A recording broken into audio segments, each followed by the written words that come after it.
वैष्णो देवी की संपूर्ण कथा जाने, पूरी कहानी और पूरा रहस्य। माँ वैष्णो देवी कैसे उत्पन्न हुई और क्या है इसका राज? इन्हीं सब सवालों का जवाब हम लोग इस वीडियो के माध्यम से जानने की कोशिश करेंगे। जी हाँ दोस्तों, नमस्कार। हर हर महादेव, ओम नमः शिवाय। दोस्तों, चैनल पर नए हैं तो चैनल को सब्सक्राइब कर बेल आइकन को दबाना ना भूलें, ताकि आगे आने वाले वीडियो का नोटिफिकेशन सबसे पहले आपको मिल सके। चलिए कहानी को शुरू करते हैं। प्राचीन समय की बात है। एक दैत्य था। उसने ब्रह्मा जी की कठोर तपस्या की। कई वर्षों की कठिन तपस्या के बाद ब्रह्मा जी प्रकट हुए। ब्रह्मा जी ने उस दैत्य से कहा कि हे दैत्य राज, मैं आपकी तपस्या से प्रसन्न हुआ, वरदान मांगो, आपको क्या चाहिए? उस दैत्य ने कहा कि हे ब्रह्मदेव, यदि आप हमारी तपस्या से प्रसन्न हैं, तो मुझे यह वरदान दीजिए कि गर्भ से उत्पन्न प्राणी मुझे मार न सके। ब्रह्मा ने कहा कि ठीक है, ऐसा ही होगा। उसके बाद वह दैत्य अपने आप को भगवान समझने लगा, अपने आप को अमर समझने लगा। उस दैत्य ने अपनी दैत्य सेना से कहा कि पृथ्वी पर जाओ और सबसे कहो कि सब हमारी पूजा करें, हमें भगवान माने, जो ऐसा न करे उसे समाप्त कर दो।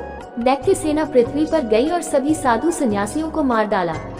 उधर पृथ्वी पर नारद जी यह सब देख रहे थे। वो शीघ्र ही भगवान विष्णु के पास गए। सारी कहानी नारद जी ने विष्णु जी को बताया। नारद जी ने कहा कि आप जल्दी से अवतार लेकर उस दैत्य का अंत करिए।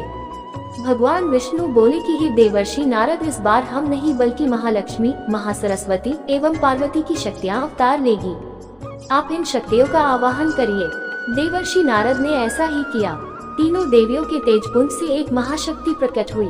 नारद जी के कहने पर वह शक्ति भगवान विष्णु के पास गई। विष्णु जी ने कहा कि हे देवी, दैत्य का अत्याचार पृथ्वी पर बहुत बढ़ गया है, आप शीघ्र ही उस दैत्य का अंत करिए।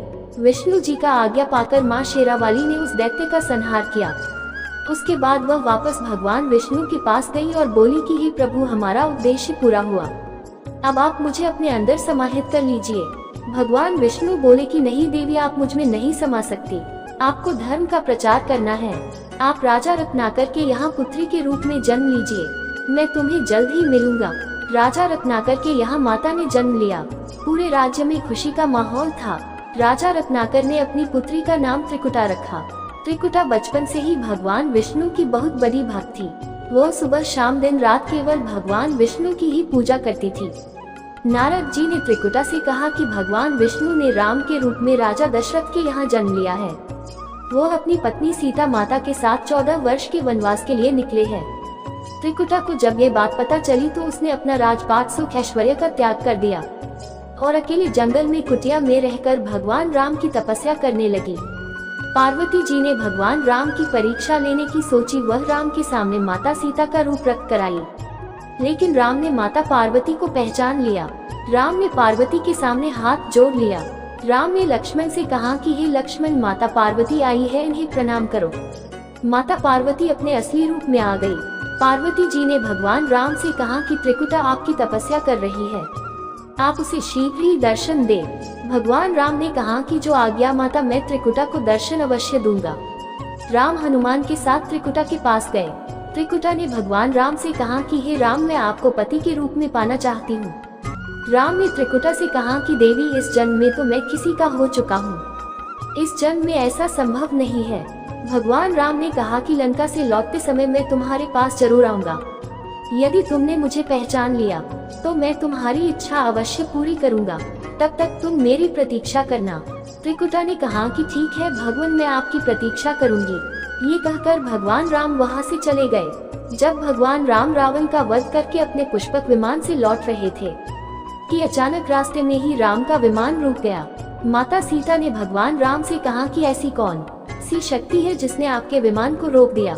राम ने सीता से कहा कि ये भक्ति की शक्ति है, मैंने अपने एक भक्त को दर्शन देने का वचन दिया है।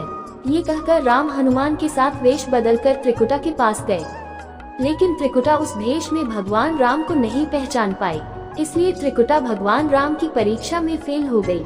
त्रिकुटा ने राम से कहा कि मैं आपके बिना कैसे जीऊंगी? राम ने कहा कि हे देवी, तुम्हारा अवतार धर्म की रक्षा तथा पापियों का संहार करने के लिए हुआ है।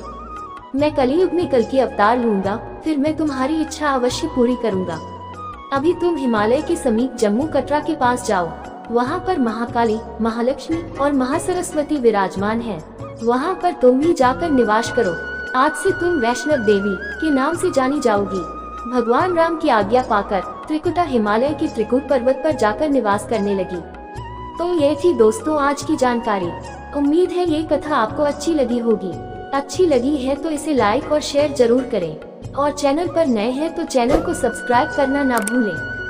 और ढेर सारी कथाओं का संग्रह आपको हमारे डिस्क्रिप्शन बॉक्स में मिलेगा, वहां जाकर देखना ना भूलें। मिलते हैं एक नई जानकारी के साथ। धन्यवाद। आपका दिन शुभ हो।